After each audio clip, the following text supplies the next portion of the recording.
Some time ago, we'd set sail from Fort Lauderdale. Our destination was Lagos, Portugal. The estimated trip time was about 3 or 4 weeks, assuming everything went smoothly.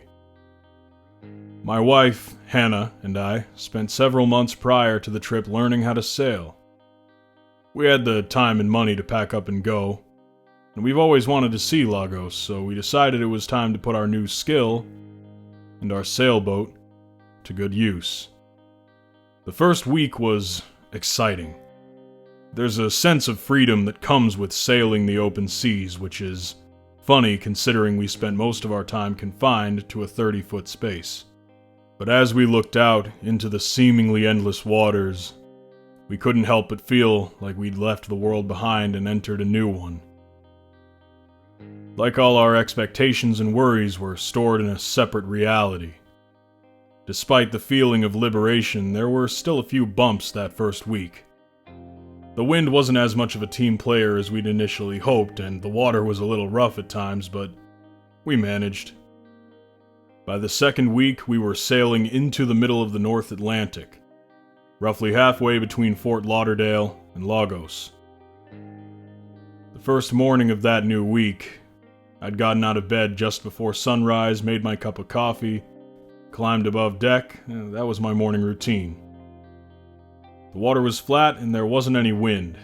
It was foggy out. As we floated forward a bit, the sun beginning to rise, I could see a dark object sticking out of the water. Initially, I thought it was a capsized boat. It was somewhat rounded like the underside of a hull. I quickly woke up Hannah and told her to go grab some vests and that first aid kit. But as we got closer, I could see that it wasn't a boat. It was a massive rock. Hannah appeared on deck with the rescue gear in hand, a puzzled look on her face as she asked, "Wait, there's people on that rock? I thought it was a boat." I was just as confused as her.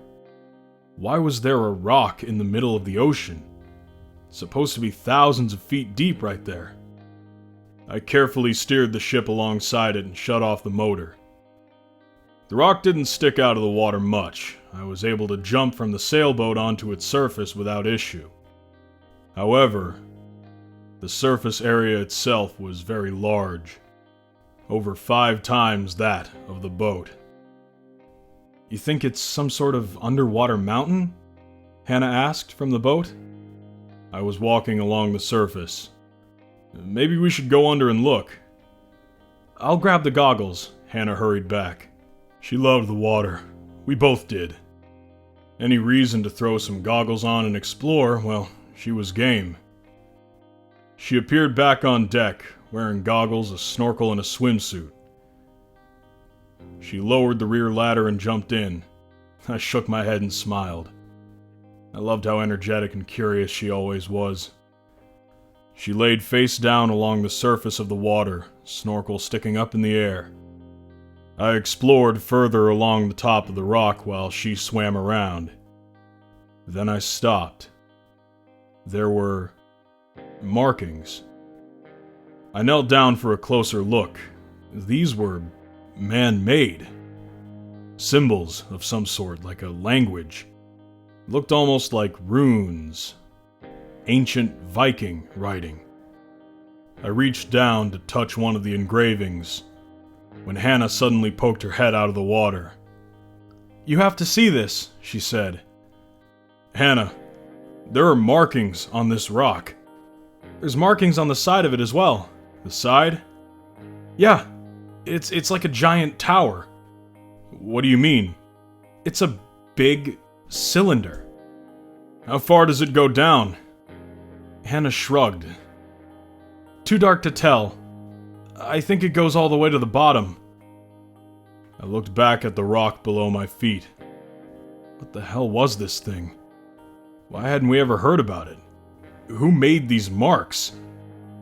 Has everyone else just sailed past this giant rock without noticing it? "Come up here," I said. Hannah swam to the boat and climbed up the ladder. "Those markings look ancient," she said, as she took off the snorkel and goggles and tossed them aside. I knelt back down and rubbed my fingers across one, and it began to grow in orangey kind of color. "What the fuck?" I said as I quickly stood back up.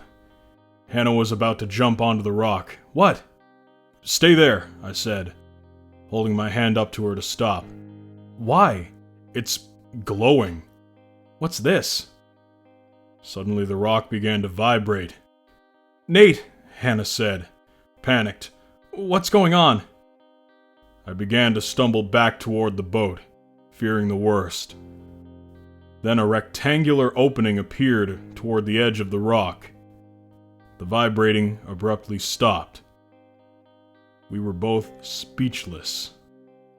I hesitated a moment and then slowly approached the opening. "Nate, don't," said Hannah.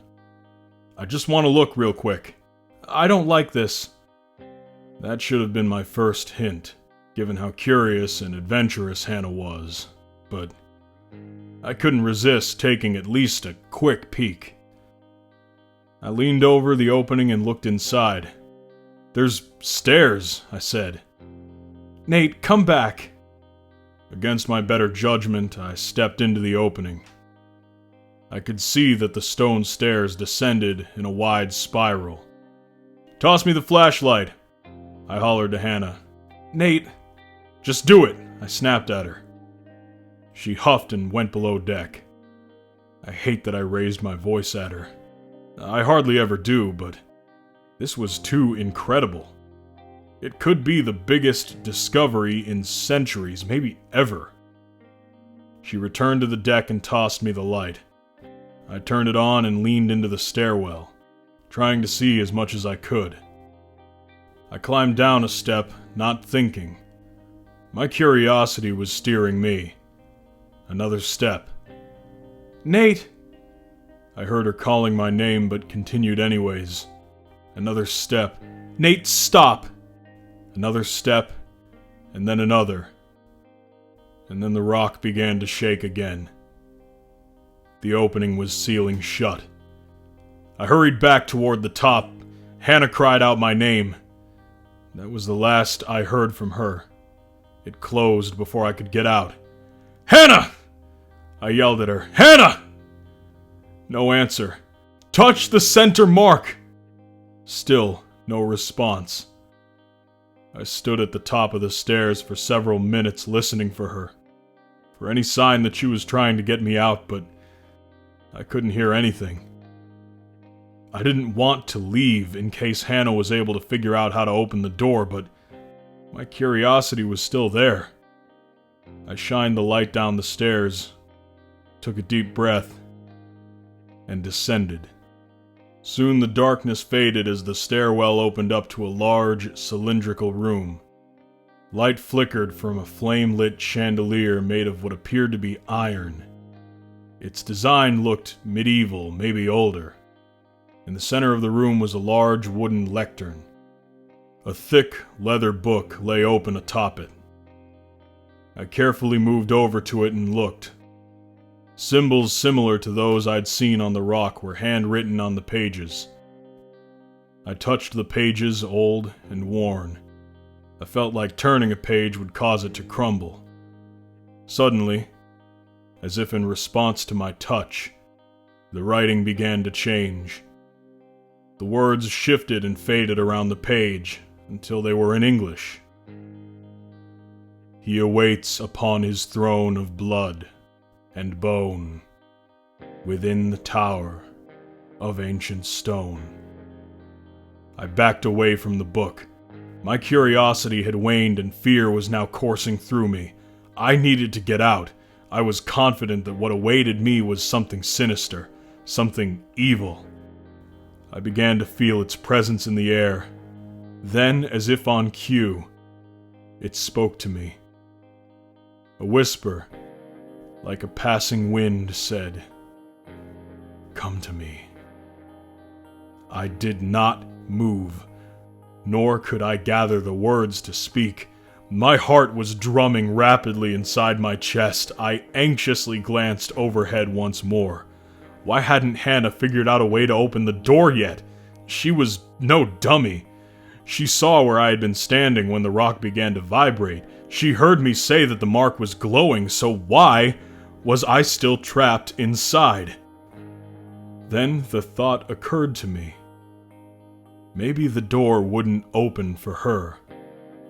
Maybe going down was my only option. I stepped over to the winding stone stairs and peered down. Hannah said that the tower looked as if it continued all the way to the bottom of the ocean. Thousands of feet. I wondered how much of that I would have to walk. How long would it take? And what awaited me below? I took a moment to steady my breath and continued my descent.